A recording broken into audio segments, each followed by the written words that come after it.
শেষ বিষয়, শেষ আলোচ্য বিষয়, বলেন তো ভাইয়েরা আমার, নামাজ কি একা পড়া উত্তম না জামাতে পড়া উত্তম? জামাতে পড়া উত্তম। সুবহানাল্লাহ পড়বেন না আপনারা?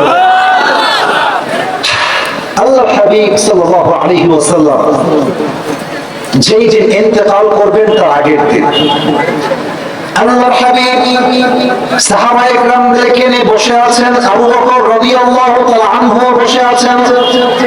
আল্লাহর হাবিব ডাক দিয়ে বলছে, সাহাবায়ে কেরাম শোনো, আল্লাহর এমন একজন বান্দা আছে যেই বান্দাকে আল্লাহ তাআলা দুনিয়ার সব সুখ দিতে চেয়েছেন, আর আল্লাহ সেই বান্দা দুনিয়ার সমস্ত সুখকে ত্যাগ করে আল্লাহর সঙ্গে সাক্ষাৎ করাকে সবচেয়ে বেশি উত্তম মনে করেছে।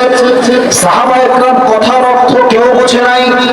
সাহাবীদের মাঝে সবচেয়ে বয়স্ক সাহাবীর নাম হচ্ছে আবু বকর রাদিয়াল্লাহু তাআলা আনহু। তিনি নবীর কথার অর্থ বুঝে গেছেন। এর অর্থ হচ্ছে পৃথিবীতে এমন কোন ব্যক্তি নাই যে ব্যক্তিকে আল্লাহ দুনিয়ার সমস্ত জাগতিক সুখ দিতে চেয়েছেন, বা সেই বান্দা শুধুমাত্র আল্লাহর সঙ্গে সাক্ষাৎকেই দানি মনে করেছেন। তিনি অন্য কেউ নন, তিনি হচ্ছেন লাস্ট মেসেঞ্জার মুহাম্মদ সাল্লাল্লাহু আলাইহি ওয়াসাল্লাম। আবু বকর দুই চোখের পানি ছেড়ে কান্না শুরু করে দিয়েছে। নবীজি বাসায় চলে গিয়েছেন।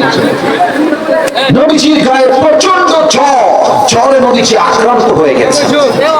আসরের নামাজ হয়ে গিয়েছে, আজানের সময়, আজান হয়ে গিয়েছে, নামাজের সময় হয়ে গেছে। সাহাবায়ে কেরাম সবাই অপেক্ষায় আছে, এই তো নবীজি আসবেন, ইমাম হবেন, আমরা সবাই মুসল্লি হব, জামাত কায়েম হবে।